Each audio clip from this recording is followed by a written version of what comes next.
Welcome back to The Explainer.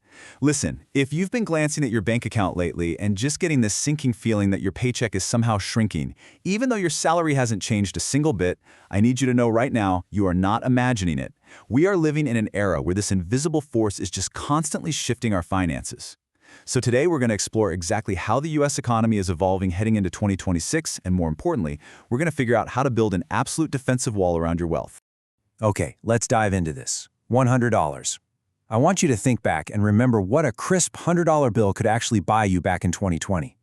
I mean, you could fill up your gas tank, grab a pretty solid haul of groceries, and honestly, you might even have a little bit left over.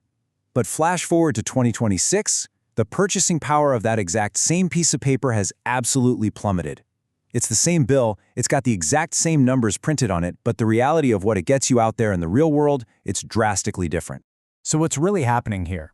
Well, it turns out inflation isn't just stuff getting more expensive. It's actually the active devaluation of your currency. Basically, when the supply of money goes up faster than the supply of goods, your cash fundamentally becomes worth less. And right now in 2026, we're seeing this really unique cocktail of rising labor costs, massive supply chain shifts, and totally unpredictable global energy prices. Put it all together, and it means we have way more dollars chasing way fewer goods. The end result? Your money just loses its power. But here's the thing. The top 1% of earners, they aren't just sitting around complaining about this. They're actually adjusting their strategies. So, here's their exact blueprint. We'll kick things off with the silent wealth killer, then move into Pillar 1, liquid defense, Pillar 2, fixed rate assets, Pillar 3, scaling your income, and finally, we'll wrap up with the psychology of wealth. All right, Part 1, the silent wealth killer, the math working against you. So why do we call it a silent killer? Because it doesn't send you a bill in the mail. It just happens, completely quietly, to anyone keeping their hard-earned cash parked in a traditional checking account. I know, it feels safe, right? It's just sitting there, the number isn't going down, but here is the brutal truth of the 2026 economy. By doing that, you are taking a passive loss of 3 to 4% of your wealth every single year, just by doing absolutely nothing. Imagine a literal leak in your financial bucket. Year after year, 3 to 4% of your purchasing power just drips out onto the floor. Meanwhile, the 1% are using a totally different strategy to plug that hole. They're actively adjusting to protect and actually grow what they have. Let's move to and see how this builds into an actual solution to stop that leak. It all comes down to a 3-step blueprint. Step 1, defend your liquid cash.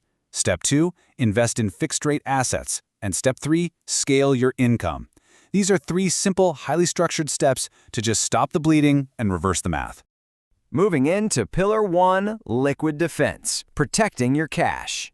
And this brilliantly illustrates our very first immediate fix to those standard banking mistakes. Look, the traditional bank account that most of us grew up using pays this microscopic, almost insulting 0.01% interest. It's essentially zero. But high-yield savings accounts, or HYSAs, are offering highly competitive rates right now that actually help you keep pace with inflation. So the very first step to beating inflation is liquid defense. Moving your extra cash into a high-yield savings account is literally the easiest, most immediate defensive shield you can possibly raise.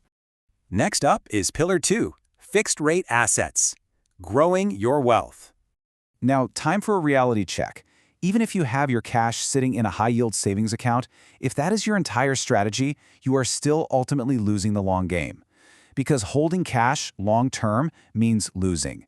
You need assets that actually appreciate over time. Here, we're talking about broad market investments like index funds. Think the S&P 500. See, instead of trying to pick one magical stock and just crossing your fingers that it does well, you're buying a tiny piece of the top 500 companies all at once. Historically speaking, these funds outpace inflation over the long haul. By putting your money into the broader market, you're essentially tying your wealth to the growth of the entire economy itself, rather than betting on the shrinking value of a dollar. There's this fantastic quote from our source material today that I think perfectly grounds our expectations here. This isn't get rich quick. This is don't get poor slowly. I absolutely love that. Investing in index funds isn't about, buying a private jet by next Thursday. It is a highly defensive, extremely disciplined strategy. It's designed to make absolutely sure that the wealth you build over a lifetime isn't just quietly stolen out from under you by the rising cost of living. Which brings us to Pillar 3, scaling your income, the ultimate asset. Now, what's really interesting about this slide is that we're completely flipping the script. The absolute best way to beat rising costs isn't just saving more, it's earning more. Look, in 2026, the US economy massively rewards specialized skills. You have to develop abilities that keep you from being automated or outsourced. Because if you have a totally replaceable job right now, you're at risk. You've got to leverage your current income to build a side hustle or maybe a service business, whether that's freelancing, doing some consulting, or even e-commerce. The ultimate goal here is to create a revenue stream that scales, meaning when the cost of living goes up, your revenue goes up right along with it. Your ability to generate income through your own unique skills is quite literally the one and only thing that inflation cannot touch. Finally, Section 5, the psychology of wealth, mindset over math. You know, the hardest part of this entire blueprint actually isn't the math at all. It's the discipline. Think about it. So often, people spend their money trying to look wealthy, right?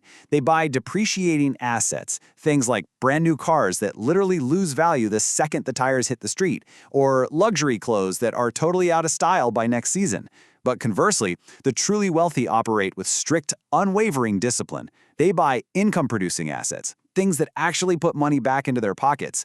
To beat the 2026 economy, you have to completely reverse that typical consumer mindset. You have to stop buying things that lose value and start aggressively acquiring things that create value. So, the crucial point is this. Be frugal on the things that don't matter and aggressive on the investments that do. We've covered the inflation trap, we've talked about defensive accounts, market investments, and the sheer unstoppable power of scaling your own income. You have the blueprint now, but as we all know, a blueprint is completely useless without action. So if you found value in this explainer today, please hit that subscribe button. It's free, and it really helps us keep making these for you. Oh, and definitely drop a comment below with the word inflation if you want me to do a deeper dive onto the specific index funds I'm watching this month. Before we go, I want to leave you with one final question to think about long after this explainer ends.